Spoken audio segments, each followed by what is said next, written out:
তো দুনিয়ার সব কেন উল্টা পাল্টা, দুনিয়ার লোভ। কিন্তু যারা দুনিয়ার লোভে দৌড়ায়, আখেরাতের চিন্তা নাই, নামাজের চিন্তা নাই, রোজার চিন্তা নাই, পর্দার চিন্তা নাই, হালালের চিন্তা নাই, শুধু দুনিয়া দুনিয়া দুনিয়া, নামাজে দাঁড়াইয়াও দুনিয়া। দুনিয়া কেন? দুই জিনিস চায়, শান্তি আর সম্মান। আল্লাহর কসম, আল্লাহর কসম, আল্লাহর কসম, দুনিয়া দুনিয়া যারা করে এরা সম্মানেও নাই, শান্তিতেও নাই। বউ দিয়া কষ্ট, সন্তান দিয়া কষ্ট, চাকরির ময়দানে কষ্ট, ব্যবসার লাইনে কষ্ট, এরপরও 24টা ঘন্টা ভয়, কখন জানি মামলা হয়, মামলার উপরে হামলা হয়। বাংলাদেশের এখন মানুষ মারতে তো দুশ্মন লাগে না, যারে নিয়ে বন্ধু বানাইয়া একসাথে চলে, এক প্লেটে খায়, ওই বন্ধুই তার গলায় ছুরি লাগায়। বুঝেন দুনিয়ার হালাত কেমন। এরে নবীর আশিক, আল্লাহ তাআলা আমাদেরকে দুনিয়াতে পাঠাইছেন আল্লাহর মুহাব্বতের জন্য, ইবাদতের জন্য। আমাদের এই জীবন কিছু না বিউটি পার্লারের মতো সৌন্দর্য। ওই সৌন্দর্যের পেছনে ঘুরে লাভ নাই, কারণ এই সৌন্দর্যের কোনো ভ্যালু নাই। পানি লাগলে বিউটি পার্লারের সুন্দর শেষ। কথা ঠিক না? বরফ হাতে নিছেন, বরফ হাতে ধরে রাখছেন, বিশাল বড় বোঝা, ওজন 5 কেজি। 1 ঘন্টা পরে দেখবেন 5 কেজি বরফের কোনো ভ্যালু নাই।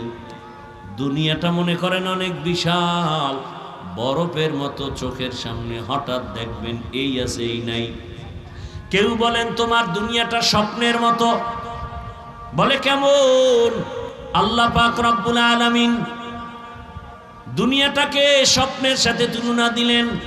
ওলামায়ে কেরাম বলেন, আপনি স্বপ্নে দেখতেছেন বিলকিসের সিংহাসনে ঘুরতেছেন বাতাসে, স্বর্ণের পেয়ালায় নাস্তা রেডি, খাবেন খাবেন ভাব। হঠাৎ করে চোখ খুলে তাকায় দেখেন ঘরের সেরা কাঁথার মধ্যে পেঁচায় ঘুমাচ্ছেন। তাহলে দুনিয়া দেখেন অনেক কিছু, অনেক কিছু, অনেক কিছু ধরতে চায়, ধরতে চায়, ধরতে চায়, ধরতে গিয়েই দেখে পেছন থেকে আজরাইল ধাক্কা দিয়ে নিয়ে গেছে। কই বাড়ি, কই টাকা, কই সম্মান। ধরতে ধরতে নমরুদ গেল, পাইল না। ফেরাউন খালিয়াতে, কেমন ফেরাউন, নিজেরে খোদা দাবি করলো, আজকে তার লাশ পর্যন্ত মাটি গ্রহণ করে নাই। দুনিয়ার সবাই দেখতেছে ফেরাউনের লাশ। এরে আল্লাহর বান্দারা, তো দুনিয়ার পেছনে যারা ঘুরতে গিয়ে আখেরাত পিছনে ফেললো, তারা আখেরাতও পায় নাই, দুনিয়াও পাইল না, মোটেও শান্তি তাদের নাই। আর যারা আখেরাতের মহাব্বত অন্তরে নিয়া আল্লাহর মহাব্বতে নামাজ পড়ি, রোজা রাখি, হালাল খাই, টুপি পরলাম, রসুলের আদর্শ মেনে চলি, আলহামদুলিল্লাহ, আমরা তো না খাইয়া মরি নাই, সম্মানও কমে নাই। দেশে কে আইলো গেল টেনশন নাই, আমগো চেয়ারেরও কোনো মেয়াদ নাই। আল্লাহর শুকর সম্মানে চলছে, মানুষের দিনের কথা বলতেছি, আল্লাহর মুহাব্বতের কথা বলতেছি, বিনয়ের সাথে বলতেছি। আল্লাহর শুকর, মহামারী করোনায় সব বন্ধ বন্ধ বন্ধ, কোরআনওয়ালাদের একটা মাদ্রাসাও বন্ধ হয় নাই, কোন হুজুরেরা না খাইয়া মরে নাই, কোন হুজুরেরা করোনার কারণে মরে নাই। আল্লাহ সম্মান দিয়া রাখছেন। আমার নবী চ্যালেঞ্জ দিয়েছেন, যারা আমার আদর্শ ধরে রাখবা তোমার সম্মান কোনোদিন যাবে না, ঈমানও যাবে না। ও আমার যুবক বাবারা, বৃদ্ধ বাবাজিরা, পর্দার আড়ালের মা বোনেরা, কয়দিন আর দুনিয়ার পেছনে ঘুরবেন? ঘুরতে ঘুরতে তো হায়াতের অর্ধেক শেষ। জীবনে কত নামাজ ছাড়লেন, দাড়ি কাটলেন, বেপর্দায় চললেন, সারা রাত মোবাইলে গুনাহ করলেন। ও যুবক বাবা, বৃদ্ধ বাবাজিরা, আল্লাহর মোহাব্বত অন্তরে জমা করিয়া দুনিয়ার পেছন ছাড়িয়া চলো, দেখবা দুনিয়া তোমাকে আমাকে চুমু খাইতে থাকবে, দুনিয়া তোমার আমার পেছনে ঘুরবে। আল্লাহর ভয় নিয়া ইবাদত করো, আখিরাতের চিন্তা করো, দুনিয়া তোমারে খুঁজতে থাকবে, দুনিয়া তোমার খোঁজা লাগবে না, দুনিয়া তোমার পেছনে ঘুরবে। আমি যে খেদমতের লাইনে আছি, সবাইরে দিয়ে তো সব কাজ আল্লাহ নিবেন না কি? আমি যে ওয়াজের প্যান্ডেলে খেদমত করতেছি, এটা কি কম? হ্যাঁ, এমপির চেয়ে দাম কম? আবার অন্য আলেম এই মাঠে একটু দুর্বল হলে সে ময়দানে কাজ করবে। 5 ওয়াক্ত নামাজের ইমামতি আমার দ্বারা সম্ভব না, আবার আমি যেই কাজ করি সেই ইমামের দ্বারা এই কাজ সম্ভব না। অতএব তারেও আমাকে সাপোর্ট দিতে হবে, সেও আমাকে সাপোর্ট দিবে। কি যদি আপনারা গিয়ে এখন ইমাম সাহেব হুজুর হাফিজ সাহেব তো সুন্দর বয়ান করছে, এবার একটা কণ্ঠ আছে আর আছে কিছু ভিতরে একটা ফাও চাপাবাজি করো, আপনার আকীদাটা দিল নষ্ট করে, ঠিক না? অথচ তার বলা দরকার হাফিজ ভাইয়ের দ্বারা যেই কাজ হয় এটা আমার দ্বারা হয় না। দোয়া কর আল্লাহ হাফিজ ভাইকে আরো ভালো করুক। তখন সাধারণ কেউ যদি মনে খারাপ ধারণা থাকে সেও আমার প্রতি ভালোবাসা শুরু হয়ে যাবে। আবার আমার কাছে এসে যদি কোনো ইমামের কথা বলে, হুজুর অমুক ইমাম সাহেব বয়ানে এইটা কইছে, আর আমি যদি বলি ওরে বিদায় দাও না এখনো, তুই দিয়া না আমি আমার দ্বারা, তাই তো এই লোকটা আরো সাহস পাইল না। কিন্তু না, আমার বলা উচিত খবরদার, একজন আলেম দিনরাত 24 ঘন্টা 5,000 টাকা বেতন কিন্তু আপনার পিছনে খাড়ে। বাংলাদেশে ওলামায়ে কেরাম আপনাদের নিয়ে যেই সময় দেয়, যেই মেহনত করে, পৃথিবীতে আপনাদের নিয়ে সেই মেহনত নিঃস্বার্থভাবে কেউ করে না। সরকারের ডিউটি করে 8 ঘন্টা, বেতন নিম্নে 20,000। আর আপনাদের এলাকার মসজিদের ইমামদের ডিউটি কয় ঘন্টা? কয় ঘন্টা? বেতন দেন কত? এই ওয়াজ মাহফিল না থাকলে সুরাতে মানুষ থাকতাম, ভিতরটা পশুর থেকেও খারাপ হয়ে যেত।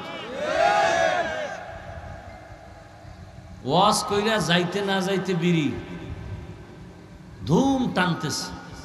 কি মোনাজাতে বিড়ি চাইছো?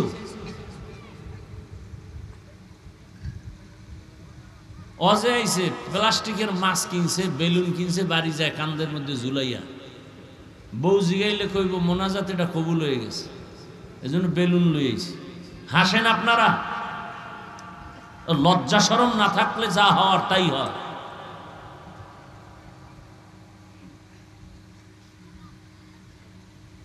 ওয়াজ মাহফিল হবে 1-2 ঘন্টা, সেখানে আবার মার্কেট হবে কেন?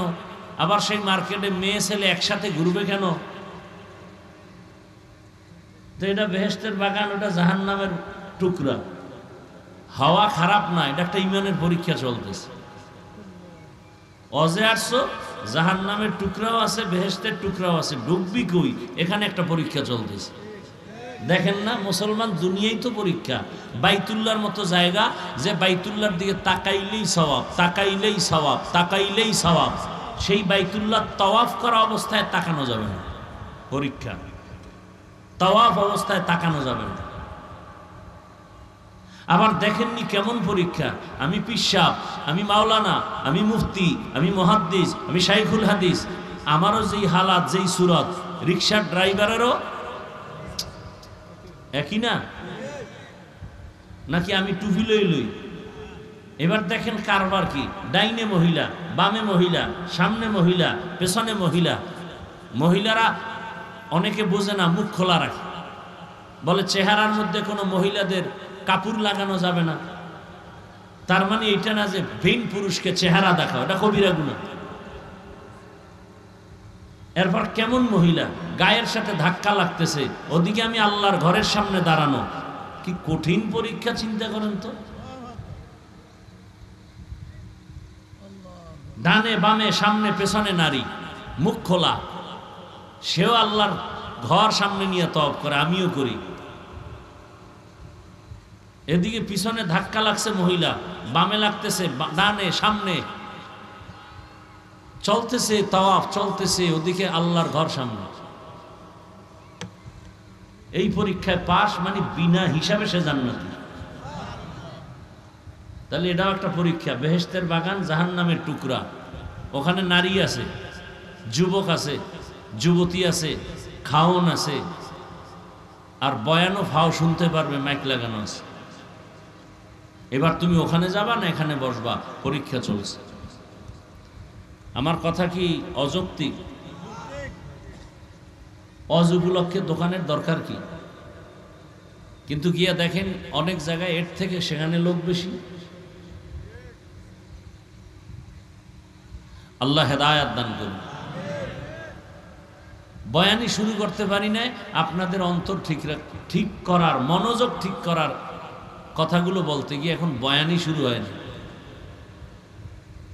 কি মন মানসিকতা নিয়ে আপনারা অজে বসছেন, মোবাইল নিয়ে ব্যস্ত। এই মেয়ে, আপনি আরেকজনের বলেন কেন? আপনি বললে তো মাইর খাইবেন, আমি বললে মনে কষ্ট পাইবে, মাইর তো আর দিবেন না। কারণ মোবাইল রক্তের থেকেও বেশি আপন। মা ছাড়বে, মোবাইল ছাড়বে না। বাপ ছাড়বে, মোবাইল ছাড়বে না। লেখাপড়া ছাড়বে, মোবাইল ছাড়বে না। কি কত সন্তান এই মোবাইলের কারণে মায়ের সাথে বেয়াদবি, বাবার সাথে বেয়াদবি, ছাত্ররা শিক্ষকের সাথে বেয়াদবি। কত সন্তানরা মা বাবার কি পরিমাণ যে টাকা চুরি করে খালি মোবাইল কেনার জন্য আর এমবি ভরার জন্য। এবার মা বাপ যদি টাকা না দেয়, হয়তো মা বাপরে মারবে, নাইলে মানুষের দোকানের ঝাপ কাটবে, ওই কি বলে ক্যাশ কাটবে, কাইটা চুরি করবে। এই চুরি ডাকাতি বাড়াইছে তো এই মোবাইল। লেখাপড়া শেষ, এই মোবাইলওয়ালারা খোলা আসমানের নিচে বসছেন, আমার দিকে তাকান। কে কি করে এটা তো আমি দেখি, ওদিকে তাকান। বুকে হাত দিয়ে আল্লাহর উপরে ভরসা করে বলতে পারবেন যারা টাচ মোবাইল চালান, আপনার চরিত্র সুন্দর?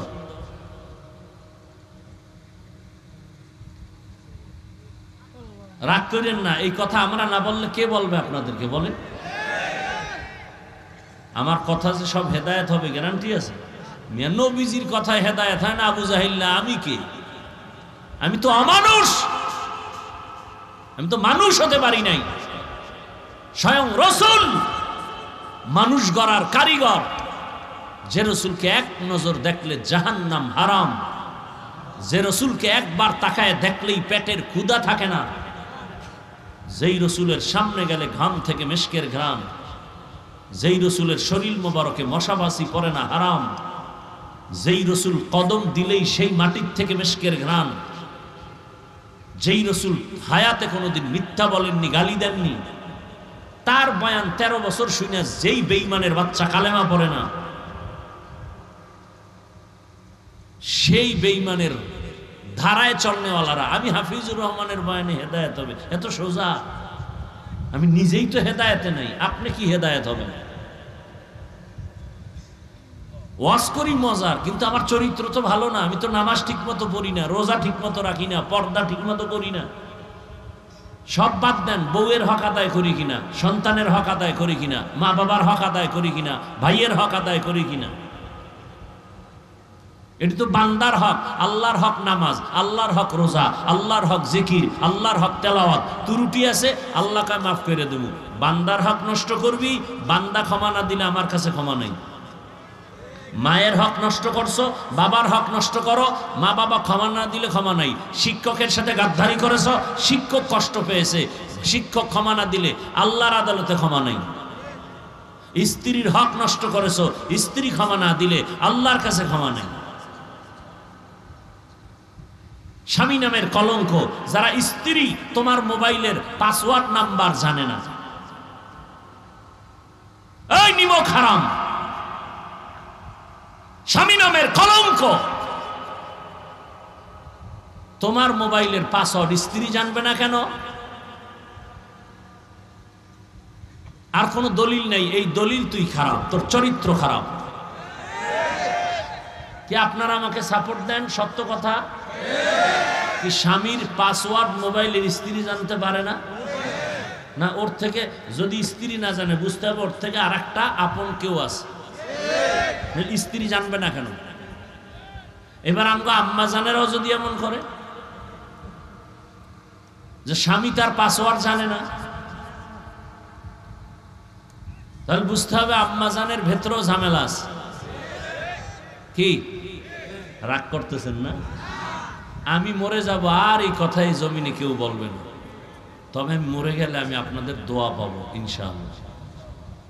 এই বিশ্বাস আমার আছে, এই জন্য বলতেছি। আর এটা তো আমি মুখস্থ করে আসিনি, আল্লাহ বলাইতেছে। আমি তো আর মুখস্থ করে আসি নাই নাসিরনগর গিয়ে এই সাইজ করবো, আল্লাহ বলাইতেছে। আমার অন্তরও কল্পনা ছিল না, সম্ভব না। লেখা মুখস্থ করা যায় না। আল্লাহ সবাইকে হেদায়েত দান করুন। ভাইরা আমার, আল্লাহ তো আমাদেরকে এমন একটা পবিত্র মজলিসে আল্লাহ নিয়ে আসছেন, রসুলের মোহাব্বতে বেশি বেশি দরুদ পড়বেন। রাজি আছেন না ইনশাআল্লাহ? কমপক্ষে 300 বার দরুদ। हर के बाशद आमिले सल्लु मुदाम आतिशे दोज़ख शवद बरवाए हराम। हर के बाशद आमिले सल्लु मुदाम आतिशे दोज़ख शवद बरवाए हराम। আমি আপনাদের সামনে কিছু কথা বলার নিয়তে কোরআনে হাকিমের এক টুকরো আয়াত, রসুলের একটি হাদিস পড়েছি। তরজমাটা বলি, তারপরে কিছু ব্যাখ্যা। আল্লাহ বলেন, ইয়া আইয়ুহাল্লাযীনা আমানুত্তাকুল্লাহা ওয়াল তানজুর নাফসুম মা কদ্দামাত লিগাদিন ওয়াত্তাকুল্লাহ। হে মুমিন, তোমরা আল্লাহকে ভয় করো। তোমার একটা জীবন সামনে আছে, সেই জীবনের জন্য তোমার কি সম্বল সঞ্চয় করেছো হিসাব মিলাও। ওয়াত্তাকুল্লাহ, আবার আল্লাহ বলেন আমাকে ভয় কর। ইন্নাল্লাহা খাবীরুম বিমা তা'মালুন, নিশ্চিত তোমার সব কাজের খবর আমার আল্লাহ জানেন। আর কেউ, তুমি গোপনে কি করো কেউ জানে না। কে জানেন? দুনিয়ার সবাইকে ফাঁকি দেওয়া যায়, আমার আল্লাহকে ফাঁকি দেওয়া যায় না। নবীজি বলেন, হুব্বুদ দুনিয়া রাসু কুল্লি খাতিআহ, দুনিয়ার মায়া মোহাব্বত হলো সব ক্ষতির কারণ, ধ্বংসের কারণ। দুনিয়ার ভালোবাসা, দুনিয়ার ভালোবাসা সব ক্ষতির কারণ, ধ্বংসের কারণ। এটা রসুলের হাদিস।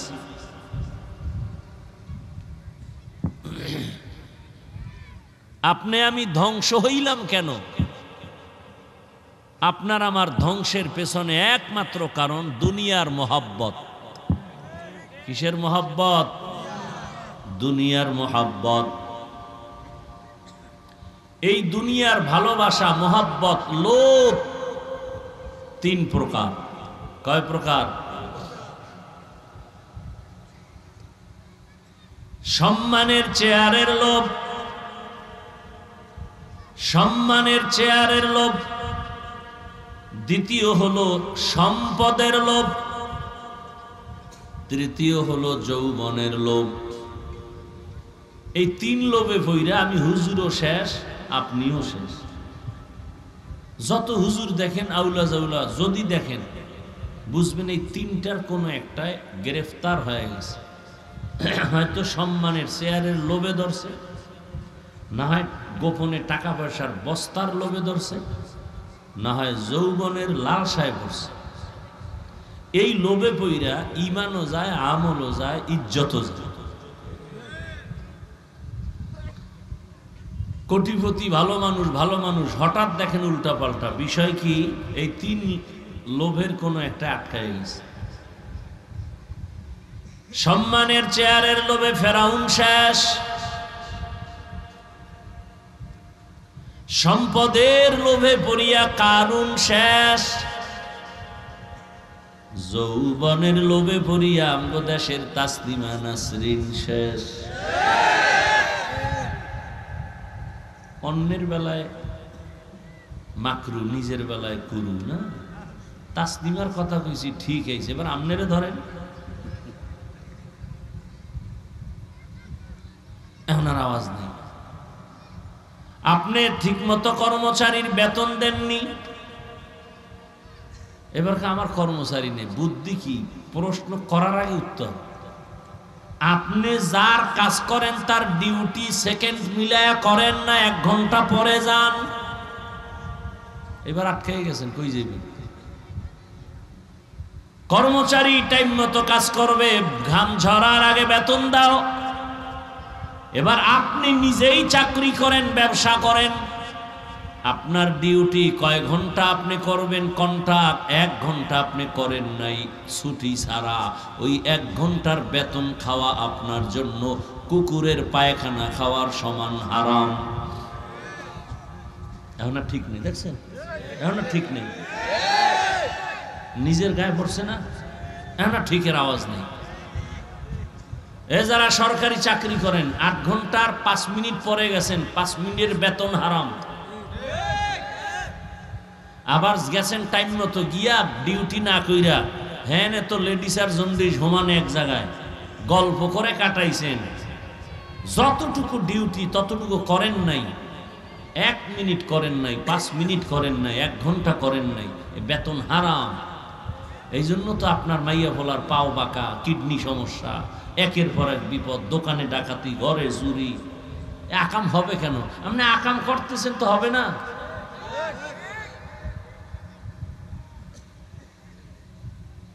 আপনি একুরেট হক আদায় করে চলেন, দুনিয়ার কেউ আপনার সাথে উল্টাপাল্টা করার সাহস পাবে না।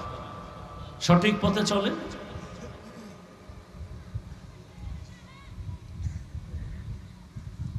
সন্তানের হক কিভাবে আদায় করছেন হিসাব দিতে হবে। স্ত্রীর হক কতটুকু আদায় করেছেন। খালি কাপড় চুপুর দিছেন, এই সন্তানের নাম রাখা দরকার ছিল, ভালো নাম রাখছেননি, হিসাব দিতে হবে। সন্তানের আকিকা করাইয়া চুল কাটছেন 7 দিনের দিন নি, হিসাব দিতে হবে। আদব শিখাইছেন নি, হিসাব দিতে হবে। কিয়ামতের দিন বহু মা বাবা শুধু সন্তানের অন্যায়ের কারণে জাহান্নামে যাবে। নিজের অন্যায় নাই, শুধু সন্তানের অপরাধের কারণে মা বাপ জাহান্নামে যাবে। দুনিয়াতে যদি গ্রেফতার হয়, অন্যায় করছে ছেলে, পুলিশে গ্রেফতার করছে বাবারে, কেউ আমার কি কয়, তোমার কান ধইরা টানলে মাথা আসে, বুঝো না? বাবা এই শাস্তির ভয় এক পর্যায়ে কয় আমার ছেলেই না। হাসরের ময়দানেও শাস্তির ভয়, অনেক মা বাবা সন্তানের অস্বীকার করে ফেলবে। দুনিয়ার মোহাব্বত, দুনিয়ার লোভ আপনাকে আমাকে ধ্বংসের চূড়ান্ত সীমানায় নিয়ে গেল। দুনিয়া দুনিয়া দুনিয়া দুনিয়া যারা করে, এরা 2টা জিনিস চায়। কি ভাই, পানি আপনি নিবেন? আমি চাইছি পানি, বলেন। আমি তো চাইলে বলবো। ভাইরা আমার, কি কথা জানি একটা উঠাইলাম। দুনিয়া দুনিয়া দুনিয়া দুনিয়া দুনিয়া যারা করে, এরা কয় জিনিস চায়, এই মাত্র কইলাম। কয়টা? 2টা। 2 জিনিস চায়। 1 নম্বরে চায় সম্মান, দ্বিতীয় চায় শান্তি। 1 সম্মান, দ্বিতীয় গরু যদি মেজাজ গরম করে, কেউ দুধ নেওয়া সম্ভব? কিন্তু আল্লাহ কইছে আমার বনি আদম দুর্বল, তুই একটা লাথি দিলেও কষ্ট পাবে, সইতে পারবে না। খবরদার বেয়াদবি করবি না। আমার বান্দা যা চায়, বান্দার সাথে ভালো ব্যবহার করবি। যে কারণে গরু বান্দার কথা শুনে না। এই আপনাদের গ্রাম অঞ্চলে গরু দিয়া চাষাবাদ হয় নাই? যারা চাষ করে চাষি, এরা কি বড় শিক্ষিত? সাধারণ মানুষ? সত্য কথা আমাকে একটু স্বীকার করেন, একটু সাপোর্ট করেন। দেখবেন যখন চাষাবাদ করে, ওই চাষির কথা গরু শুনেনি। গরুরে যদি বলে গরু দাঁড়ায়, গরু ডানে যা বামে যা, যায়নি। একটা চাষি নামাজ নাই, রোজা নাই, তেলাওয়াত নাই, ওর কথা গরু শুনে কেন? আমার মাওলা ওর মর্যাদা বাড়ায় দিয়েছেন, আল্লাহ সম্মান বাড়ায় দিয়েছেন। যে কারণে একটা সাধারণ অশিক্ষিত মানুষ, বেআমলওয়ালা মানুষ, ওর কথা গরু শুনে। তাহলে একজন আল্লাহর প্রিয় বান্দা তার কথা কেন বাঘ শুনবে না? কি আল্লাহর প্রিয় বান্দাদের কথা সূর্য কেন শুনবে না? সূর্য তো আমার গোলাম। এই বুঝটাই আমাদের নাই। এজন্য তার সেরা কিছু আল্লাহর বান্দা আছে, ফট করে কইবে শিরিক। সূর্য আবার কথা শুনে কেমন? আর সূর্য তো তোমার গোলাম, শুনবে না কেন? আল্লাহর ওলি ফজরের নামাজ পড়বে, টাইম কম, তাড়াহুড়া করে ওযু কইরা আসমানে তাকায়, আল্লাহ সূর্যটার একটু দাঁড় করাও, নামাজটা শেষ করি। নামাজ শেষ করছে, সূর্য এখনো উঠে না। এটা কি অসম্ভব কিছু? আপনাদের নাসিরনগরে সূর্য উঠছে, আমাদের কুয়াকাটা 5 মিনিট পরে উঠবে, হয় না? এখানে সূর্য ডুবছে, কক্সবাজার আরো পরে ডুববে। এটা তো জাহের, সময়সূচি তো ওইভাবে করা, এটা তো স্পষ্ট, এখানে তো আর বানাওটি নেই। বাকি আপনার এখানে উঠাও 5 মিনিট দেরি হতে পারে, আল্লাহ তা করায় দিতে পারেন। কেন? আমার কলিজার মোহাব্বতের কেউ যদি একটা আমার মনের উল্টাও যদি আবদার করে, চেষ্টা করি সেটা রক্ষার জন্য। এ জমিন আমার মাওলার আপন হলো মানুষ। আল্লাহর প্রিয় বান্দা মানুষ যখন আল্লাহর কাছে কোনো আবদার করি এই ফালায়, নবী সহিহ হাদিসে কয়, লাও আকসামা আলাল্লাহ লা আবাররা। আল্লাহর পেয়ারা গোলাম যখন কসম খাইয়া কয় এখন বৃষ্টি হবেই, আল্লাহ কয় আমি বৃষ্টি দিবই। এই বুঝার মেধাও নাই, এত দুঃখ লাগে, ফট করে কয়ে দিবি এটা শিরিক।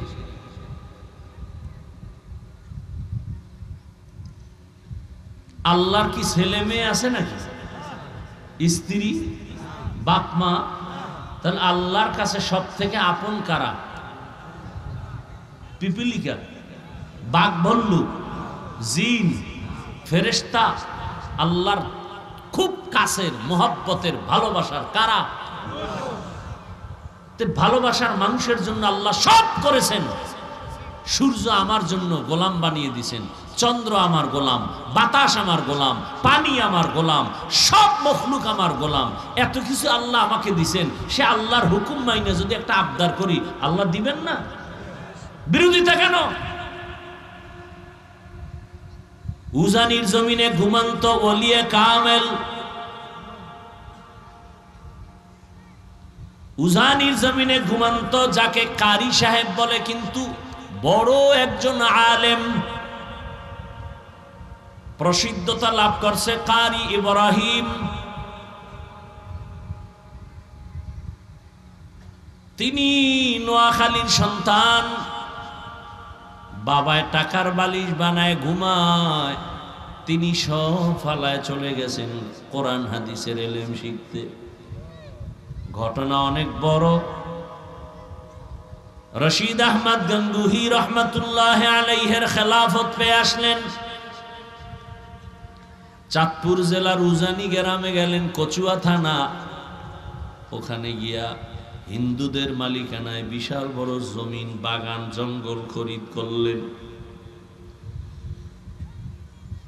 থাকার জন্য, ঘর করার জন্য জঙ্গল সাফ করতে গিয়া দেখে ভেতরে একটা গম্বুজ দেখা যায়।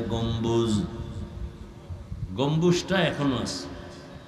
উজানি গেলে দেখবেন এখন বিশাল মসজিদের পশ্চিমপন্থী, এদিকে না, দক্ষিণ পূর্ব পশ্চিম কর্নারে ওই গম্বুজটা এখনো আছে। আমি তো উজানি পড়ছি। ওই গম্বুজের ভেতরে একটা বাঘ তার বাচ্চাকে দুধ পান করায়।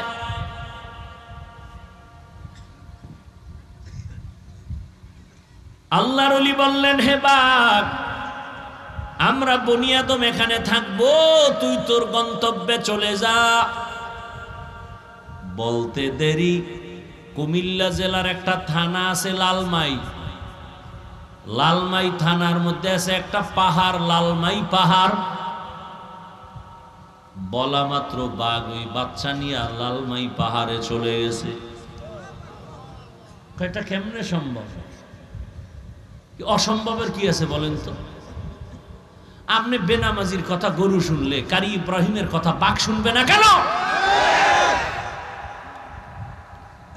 মহিলারা 500 হাঁস পালে, সন্ধ্যাবেলা মাঠে চাইরা দিছে, সন্ধ্যায় ডাক দিছে আয় আয়, তার ভাষায় ডাক দিছে, আইছে নি? দেখছেন? এই তো অনেকে কবুতর পালে না, কবুতর উড়িয়া গেছে বিবারিয়া নাইলে ঢাকা, আবার আসেনি। ও ডাক দিছে টাইম মতো, গাছের ডালের কবুতর হাজির, পাখি হাজির। আর কেমনে বুঝাইলে বুঝবেন বলেন? আসলে এই কথার কি সমস্যা আপনাদের না? ডাক্তার ডাক্তারের বিরোধী, এই প্যাসপোস যা লাগাই তো আমরা। বাংলাদেশের প্রত্যেকটা জনগণ এখন কি চায়? হুজুর সব দেখছি, আপনারা এখন, আমরা এক হইতে পারি না। এখন যদি এক হই তাহলে বড় সে আড্ডায় বইবে কি? এই খিলাখিলি বড় সে আর কে বইবে? আল্লাহ হেদায়াত দান করুন। শুধু কি তাই, আবার একদল পেছনে লাগছে হুজুরেরা যেন এক না হয়। কত কোটি টাকা দিয়ে কারে কিনা লাগবে? ভোর রাত্রে তাহাজ্জুদের টাইমে বস্তা লয়ে যা। হুজুরে ঘুম থেকে উঠা তাহাজ্জুদ পড়া থুইয়া দেয় বস্তা। তাহাজ্জুদ বা মাওলার কাছে এতদিন পড়ছি তাহাজ্জুদ, এই বোধহয় আইয়ে পড়ছি। হ্যাঁ, তাহাজ্জুদ পড়ে যা চাইছি আইয়ে পড়ছি। কি খবর? হুজুর মনে হয় আপনার কান্না কবুল হয়ে গেছে। কি কয়? 2 কোটি 5 কোটি 6 কোটি। কেন? এমনি দিলাম। এবার হুজুরে কয় মাশাআল্লাহ, আমি তো কামেল হয়ে গেছি। তাহাজ্জুদের কান্না 5 কোটি টাকা, এটা তো কল্পনাই করা যায় না। খাইয়া লইয়া দিব্যি আরামে। টাকা দেনেওয়ালা কিছুদিন পরে একা হুজুর আপনার যে হাদিয়া দিছিলাম পাইছিলেন নি ঠিক মতো? কয় হ্যাঁ। আপনার কাছে একটা আবদার, আপনি যত বয়ান করেন আমগো বিরুদ্ধে বলবেন না। এটা কথা হইল? এটা তো আমি এমনি অদা করে লেছি। এই দিন এত টাকা পাই আবার তোগো বিরুদ্ধে বলবেন? হয় মনে করো 10 বছর এই টাকার ধান্দায় থাকমু, তোগো বিরুদ্ধে না পারলে সুযোগ পাইলে তোদের পক্ষে কঠিন ভাষণ দিব। কি আমি বানায় বলতেছি? হ্যাঁ, কোটি কোটি টাকা ব্যয় করা হচ্ছে আলেমরা যেন এক না হয়। এর মধ্যে আপনারা দেন আবার কাটা গায়ে লবণের সিডা, ফেসবুক লইয়া। যারা আমারে ভালোবাসে আর আমারে আরশে আজিমে উড়ায়, আর আমার যারে ভালোবাসে না আরে জাহান্নামের তলদেশে নিয়ে যায়। কিসের মাধ্যমে? ফেসবুকের মাধ্যমে। এজন্য আপনারাও দায়ী। আল্লাহ হেদায়াত দান করুন। আজকে রাতের বেলা সব দেশের আলেম এক হয়ে যাক, কালকে ফজরের থেকে দেশের পট পরিবর্তন হয়ে যাবে। কোন নাস্তিক, কোন বেঈমান, কোন ইসলামের দুশ্মন একটা কথা বলার সাহস পাবে না আলেমের অনুমতি ছাড়া। এজন্য টার্গেট একটা, আলেমকে দূরে রাখো। এটা ইহুদিদের একটা slogan, divide and rule policy. অর্থাৎ দলে দলে ভাগ করো। মুসলমানের দুর্বল করার একটাই পলিসি, দল ভাগ করো, ভাগে ভাগে ভাগে ভাগে ভাগ করে দাও, দুর্বল হয়ে যাও। এই বাঁশটা, খুঁটিটা একটা বাঁশ, শক্তি যেরকম আছে, মাঝখান থেকে কাইটা আবার যদি জোড়া দেয় শক্তি সেরকম হবে? মুসলমান দুর্বল কেন? আমার দেশে মাদ্রাসা কম বলেন? আমার দেশে মাদ্রাসা কম।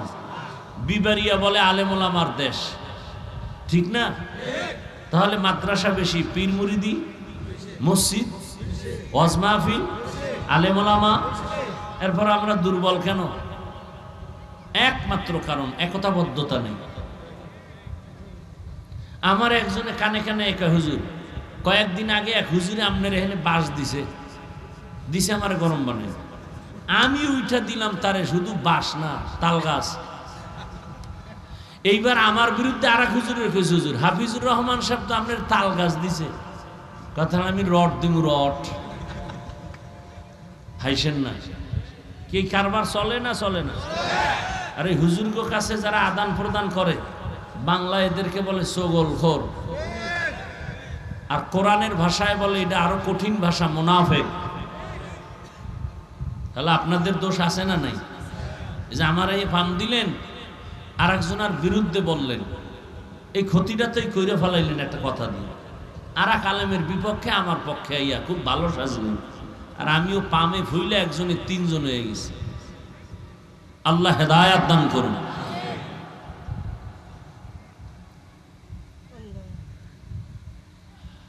সব কিছুর পিছনে কাজ করতেছে তিন, ভালোবাসা তিন, দুনিয়ার মোহাব্বত, সম্মানের চেয়ারের মোহাব্বত।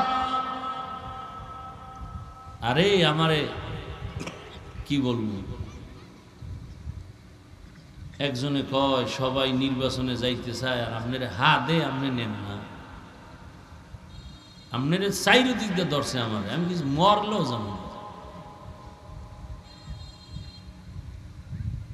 আমি যে খেদমতের লাইনে আছি সবাই দিয়ে তো সব কাজ আল্লাহ নিবেন না কি? আমি যে ওয়াজের প্যান্ডেলে খেদমত করতেছি এটা কি কম? হ্যাঁ, এমপির চেয়ে দাম কম। আবার অন্য আলেম এই মাঠে একটু দুর্বল হলে সে ময়দানে কাজ করবে। 5 ওয়াক্ত নামাজের ইমামতি আমার দ্বারা সম্ভব না, আবার আমি যেই কাজ করি সেই ইমামের দ্বারা এই কাজ সম্ভব না। অতএব তারেও আমাকে সাপোর্ট দিতে হবে, সেও আমাকে সাপোর্ট দিবে। কি যদি আপনারা গিয়ে এখন ইমাম সাহেব হুজুর হাফিজ সাহেব তো সুন্দর বয়ান করছে, এবার একটা কণ্ঠ আছে, আর আছে কিছু ভিতরে একটা ফাও চাপাবাজি করো, আপনার আকীদাটা দিল নষ্ট করে, ঠিক না? অথচ তার বলা দরকার হাফিজ ভাইয়ের দ্বারা যেই কাজ হয় এটা আমার দ্বারা হয় না। দোয়া কর আল্লাহ হাফিজ ভাইকে আরো ভালো করুক। তখন সাধারণ কেউ যদি মনে খারাপ ধারণা থাকে সেও আমার প্রতি ভালোবাসা শুরু হয়ে যাবে। আবার আমার কাছে এসে যদি কোনো ইমামের কথা বলে, হুজুর অমুক ইমাম সাহেব বয়ানে এইটা কইছে, আর আমি যদি বলি ওরে বিদায় দাও না এখনো, তুই দিয়া না আমি আমার দ্বারা, তাই তো এই লোকটা আরো সাহস পাইল না। কিন্তু না, আমার বলা উচিত খবরদার, একজন আলেম দিনরাত 24 ঘন্টা 5,000 টাকা বেতন, কিন্তু আপনার পিছনে খাড়ে। বাংলাদেশে ওলামায়ে কেরাম আপনাদের নিয়ে যেই সময় দেয়, যেই মেহনত করে, পৃথিবীতে আপনাদের নিয়ে সেই মেহনত নিঃস্বার্থভাবে কেউ করে না। সরকারের ডিউটি করে 8 ঘন্টা, বেতন নিম্নে 20,000, আর আপনাদের এলাকার মসজিদের ইমামদের ডিউটি কয় ঘন্টা? কয় ঘন্টা? বেতন দেন কত?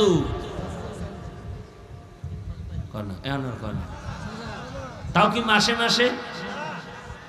আল্লাহ বিবেক দিছে, 24 ঘন্টা ডিউটি করে 5,000 টাকা দেন, তাও ঠিক মতো দেন না। বলেন এর থেকে জুলুম আর কি হতে পারে? এরপর কি ইমামরা রাখ এরপর রাখে কেমনে? 24 ঘন্টা ডিউটি মানে স্বাধীন না, রিমান্ড চলে, রিমান্ড। কেমনে? জোহরের নামাজে নাই, রিক্সাওয়ালা রাস্তায় এই হুজুর জোহরে ছিলেন না কেন? হুজুর কয় কে তুমি? আমি রিক্সা চালাই। কত পাওয়ার কেন? কয় মাসে 5 টাকা বেতন দিই। সভাপতি সাহেব কত দেন? কয় 100। সেক্রেটারি কয় 50। কেন আপনার টাকা সভাপতির থেকে কম? কেন অনেক বেশি। তো 50 কেন? কয় সভাপতির বেশি দিলে বেদবি হবে। আছে না নাই? 24 ঘন্টা ডিউটি করে, আপনারা কত গালাগালি করেন, ধমক দেন। এইবার যেই হুজুরেরা গেরামিয়া ভাত খায়, এই আপনারা কি আবার ইমাম সাহেব নি? এরা যায় কি একসাথে 4-5 জন হোমানে কি প্রস্রাব করবে জামাতে একসাথে? দেখছেন নি কারবার? এরা যুক্তি করে উঠছে। এই যে আর একজন ওঠেন ওঠেন, যেটি উঠবেন ওঠেন, এটি পাওয়ারলেস। আল্লাহ হেদায়াত দান করেন। ওই উজানি পড়ছি না কইলাম একটু আগে, অনেক পিসাব ছিলেন যিনি নাই, মোবারক করিম রহমতুল্লাহ।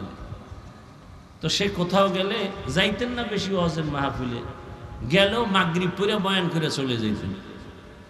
তো অনেক কষ্ট করে একবার দাওয়াত দিয়ে এক এলাকায় এনেছে।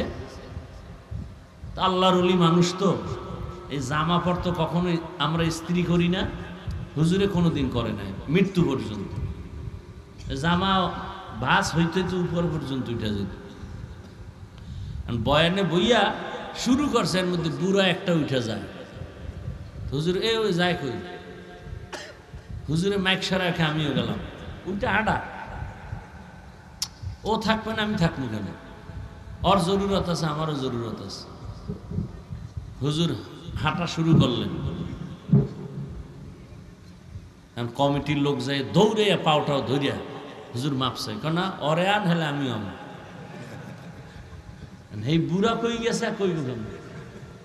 এবার হুজুরের অফিসে বয়া বুড়ারে খুঁজতেছে, খুঁজতে খুঁজতে দিয়া দেখে এক খেরার পাড়ার সিফায় মরতে আছে। কমিটির কয়েকজন এই মতন অবস্থায় আলগি দিয়ে লয়ে দৌড় মাঠের ভিতরে নিয়ে বসায় হুজুর নিয়ে আইছে, কাইছে কহা কত আমিও জানি। এবার হুজুরে আবার বয়ান শুরু করছে। বড় আজীব ব্যাপার। তো ইমাম সাহেব গ্রাম থেকে যারা খানা উঠায় এগো তো রোজা রাখাই ভালো, মোটামুটি প্রত্যেক দিন একটা হাফ রোজা হয়ে যায়। দুপুরের খাওয়া নাইবে টিফিন বক্সে আস্তে আস্তে আসো। এই নিয়ম এখন গ্রাম অঞ্চলে কিছু কমছে মনে হয়, হ্যাঁ কমছে আলহামদুলিল্লাহ। হে খাওয়ান লই আর এক কিলে কিলে। ভাইরা আমার, দয়াময় রব্বুল আলামিন এই উলামায়ে কেরামে এত মেহনত করে, এত কিছুর পরও কিন্তু একটা গালি দেয় না। জুমার দিন বয়ানে বলে নাই 30,000 বেতন যদি না দেও আসর থেকে সূরাগুলো উল্টা পড়া হবে। বরং কলিজা দিয়া দোয়া করে মোনাজাতে, আল্লাহ এলাকায় শান্তি দাও, কবর জান্নাত বানাও, ব্যবসাওয়ালাদের বরকত দাও, অসুস্থ রোগী সুস্থ বানাও। এরপরেও যারা বলবে হুজুরেরা খারাপ, আমি বলবো তার 14 বংশের রক্তগুলো খারাপ। ভাইরা আমার, তো দুনিয়ার সব কেন উল্টা পাল্টা, দুনিয়ার লোভ।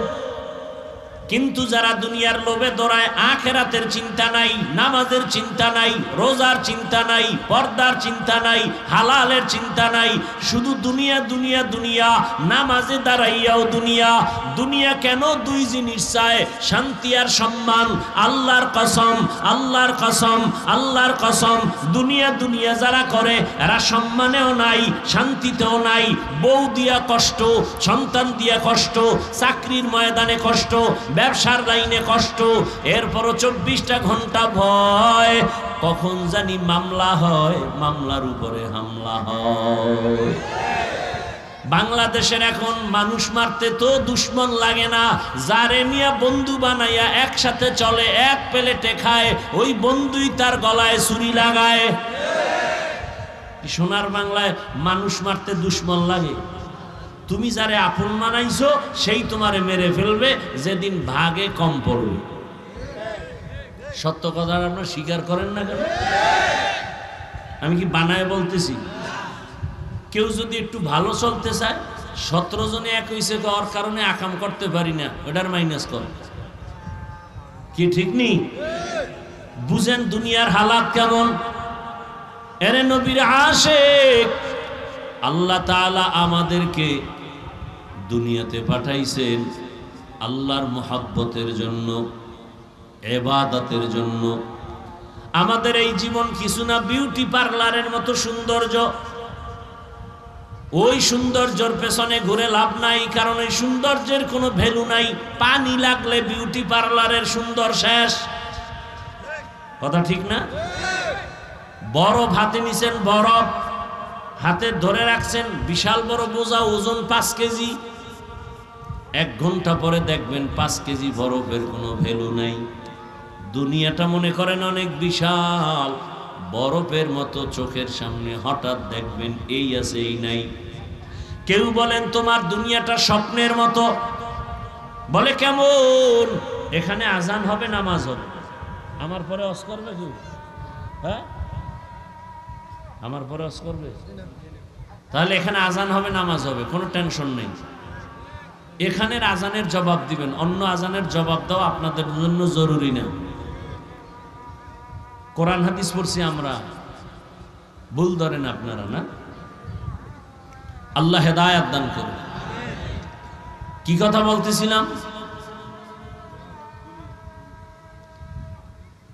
আল্লাহ পাক রব্বুল আলামিন দুনিয়াটাকে স্বপ্নের সাথে তুলনা দিলেন। ওলামায়ে কেরাম বলেন, আপনি স্বপ্নে দেখতেছেন বিলকিসের সিংহাসনে ঘুরতেছেন বাতাসে, স্বর্ণের পেয়ালায় নাস্তা রেডি, খাবেন খাবেন ভাব। হঠাৎ করে চোখ খুলে তাকায় দেখেন ঘরের সেরা কাঁথার মধ্যে পেঁচায় ঘুমাচ্ছেন। তাহলে দুনিয়া দেখেন অনেক কিছু অনেক কিছু অনেক কিছু, ধরতে চায় ধরতে চায় ধরতে চায়, ধরতে গিয়েই দেখে পেছন থেকে আজরাইল ধাক্কা দিয়ে নিয়ে গেছে। কই বাড়ি, কই টাকা, কই সম্মান। ধরতে ধরতে নমরুদ গেল, পাইল না। ফেরাউন খালিয়াতে, কেমন ফেরাউন, নিজেরে খোদা দাবি করলো, আজকে তার লাশ পর্যন্ত মাটি গ্রহণ করে নাই। দুনিয়ার সবাই দেখতেছে ফেরাউনের লাশ। এরে আল্লাহর বান্দারা, তো দুনিয়ার পেছনে যারা ঘুরতে গিয়ে আখেরাত পিছনে ফেললো, তারা আখেরাত তো পায় নাই, দুনিয়াও পাইল না, মোটেও শান্তি তাদের নাই। আর যারা আখেরাতের মহাব্বত অন্তরে নিয়া আল্লাহর মহাব্বতে নামাজ পড়ি, রোজা রাখি, হালাল খাই, টুপি পরলাম, রসুলের আদর্শ মেনে চলি, আলহামদুলিল্লাহ আমরা তো না খাইয়া মরি নাই, সম্মানও কমে নাই। দেশে কে আইলো গেল টেনশন নাই, আমগো চেয়ারেরও কোনো মেয়াদ নাই। আল্লাহর শুকর সম্মানে চলছে, মানুষের দিনের কথা বলতেছি, আল্লাহর মুহাব্বতের কথা বলতেছি, বিনয়ের সাথে বলতেছি। আল্লাহর শুকর, মহামারী করোনায় সব বন্ধ বন্ধ বন্ধ, কোরআনওয়ালাদের একটা মাদ্রাসাও বন্ধ হয় নাই, কোনো হুজুরেরা না খাইয়া মরে নাই, কোনো হুজুরেরা করোনার কারণে মরে নাই। আল্লাহ সম্মান দিয়া রাখছেন। আমার নবী চ্যালেঞ্জ দিছেন, যারা আমার আদর্শ ধরে রাখবা তোমার সম্মান কোনোদিন যাবে না, ঈমানও যাবে না।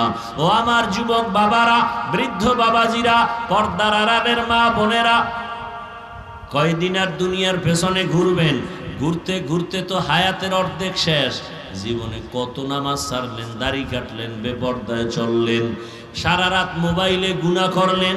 ও যুবক বাবা, বৃদ্ধ বাবাজিরা, আল্লাহর মোহাব্বত অন্তরে জমা করিয়া দুনিয়ার পেছন ছাড়িয়া চলো, দেখবা দুনিয়া তোমাকে আমাকে চুমু খাইতে থাকবে, দুনিয়া তোমার আমার পেছনে ঘুরবে। আল্লাহর ভয় নিয়া ইবাদত করো, আখিরাতের চিন্তা করো, দুনিয়া তোমারে খুঁজতে থাকবে, দুনিয়া তোমার খোঁজা লাগবে না, দুনিয়া তোমার পেছনে ঘুরবে। ও আমার যুবক বাবারা, তোমার মতো যুবক এই দেশে তোমার চোখের সামনে স্কুলে পড়ে, কলেজে পড়ে, চাকরি করে, ব্যবসা করে, 5 ওয়াক্ত নামাজ পড়ে, আছে না নাই? তুমি কেন পারো না রে বাবা? তোমার মতো যুবক রাস্তায় গাড়ি চালায়, ড্রাইভারি করে, নামাজ পড়ে, বলো তুমি কেন পারো না? ও ব্যবসায়ী বাবারা, আপনার মতো ব্যবসায়ীরা কি নামাজ পড়ে নাই? আপনি কেন পারেন না? ও চাকরিজীবী বাবারা, আপনারা চাকরি করেন, আপনাদের মতো কত চাকরিজীবী নামাজ পড়ে, ব্যবসাও করে, চাকরি করে। কৃষক বাবারা, আপনাদের মতো কত কৃষক কৃষি কাজ করে, নামাজ আদায় করে, বলেন আপনি কেন পারেন না?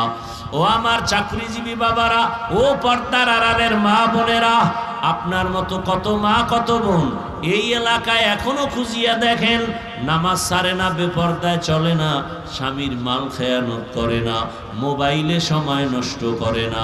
আম্মা জানেরা, বোনেরা, আপনারা কেন পারেন না? এখনো সময় আছে, তওবা করেন, দুনিয়ার মায়া ছাড়িয়া আখিরাতের লাইনে দৌড়ান। আল্লাহ সন্তান দিলে একটা সন্তানকে আদর্শ ডাক্তার বানায় যান, আদর্শ ইঞ্জিনিয়ার বানান, আদর্শ প্রফেসর বানান, আদর্শ মানুষ বানায় যান। সন্তান ডাক্তার হবে, তেলাওয়াত করবে, দোয়া করবে, নামাজও আদায় করবে। ও মা বোনেরা, আল্লাহর কাছে তওবা করেন, মনে মনে আল্লাহকে বলেন, হে আল্লাহ, জীবনে নামাজ কম সারি নাই, বেপরদায় কম চললাম না, আজকে থেকে তওবা করে নিলাম, নামাজ ছাড়বো না, বেপরদায় চলবো না, মোবাইলে সময় নষ্ট করব না, স্বামীর মাল হেফাজত করব। ও আমার যুবক বাবারা, ব্যবসায়ী চাকরিজীবী বাবারা, এখনো সময় আছে, তওবা করেন। মনে মনে আল্লাহকে বলেন, আল্লাহ, জীবনে তো কম নামাজ সারি নাই, বেপরদায় কম চলি নাই, পার্কে পার্কে কম দৌড়াই নাই, আজকে থেকে তওবা করলাম। আমার মতো লাইনের মানুষ যদি নামাজ পড়ে, ব্যবসা করে, চাকরি করে, লেখাপড়া করে, আমি কেন পারবো না? ও আল্লাহ, পিছনের গুনাহগুলো মাফ করে দেন।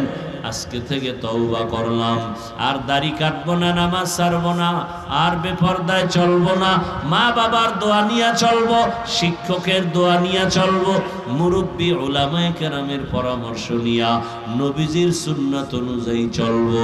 খাঁটি অন্তরে তওবা করলে আমার আল্লাহ দরজা খুলিয়া গুনাহ মাফ করে দিবেন।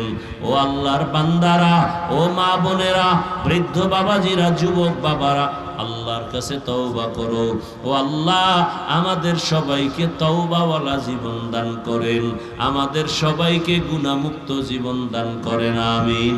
আলহামদুলিল্লাহি রাব্বিল আলামিন, ওয়াসসালাতু ওয়াসসালামু আলা সাইয়্যিদিল আম্বিয়াই ওয়াল মুরসালিন ওয়া আলা আলিহি ওয়া আসহাবিহি আজমাইন। ইয়া আরহামার রাহিমিন, ইয়া আরহামার রাহিমিন, ইয়া আরহামার রাহিমিন। রব্বিরহামহুমা কামা রব্বায়ানি সগীরা।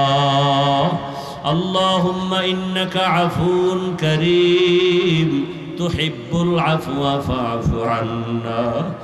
اللهم إنا نسألك رضاك والجنة ونعوذ بك من سخطك والنار. اللهم إنا نعوذ بك من البرص والجنون والجذام وسيء الأسقام. ও আল্লাহ, আমরা গুনার বোঝা নিয়ে আপনার দরওয়াজায় হাজির। কত উলামায়ে কেরাম, মুরব্বী, হাজী সাহেব, কত ব্যবসায়ী, চাকরিজীবী, আমার কলিজার যুবক, ছাত্র, পর্দার আড়ালের মা বোনেরা, আয় আল্লাহ, আমরা গুনাহ নিয়ে আপনার দরজা তওবার নিয়ত করেছি, মেহেরবানি করে আমাদের মাফ করে দেন, মাহফিল কবুল করে নেন, আয়োজনকারী সহযোগিতাকারীদের কবুল করে নেন, এলাকায় শান্তি দান করেন, মা বোনদের আবেদা বানায় দেন, সন্তানগুলো নেককার বানায় দেন, আমার কলিজার যুবকদের দিনের খাদেম বানায় দেন। আয় আল্লাহ, যারা চাকরি করে, ব্যবসা করে, হালাল ভাবে বরকত বাড়ায় দেন, হারাম থেকে হেফাজত করেন, অভাবীদের অভাব দূর করে দেন, ঋণ আদায়ের ব্যবস্থা করে দেন। আল্লাহ, আয় আল্লাহ, মা বোনদের আবেদা পর্দাওয়ালা বানায় দেন। আয় আল্লাহ, ঘরে ঘরে সুন্নতের বাতি জ্বালায় দেন। আয় আল্লাহ, নবীজির সুন্নতলা জীবন দান করেন। আয় আল্লাহ, ইজ্জতের জীবন দান করেন। আয় আল্লাহ, ইলম, হিলম, হিকমত, আমলে বরকত বাড়ায় দেন। উলামা, তুলাবা, উম্মতের অন্তরে ইজ্জত বাড়ায় দেন, মুহাব্বত, রূহ বাড়ায় দেন, আওয়াজে কথায় রুহানিয়াতে স্পষ্টতার রূহ বাড়ায় দেন, সারা দুনিয়াবাসীকে মাফ করে দেন।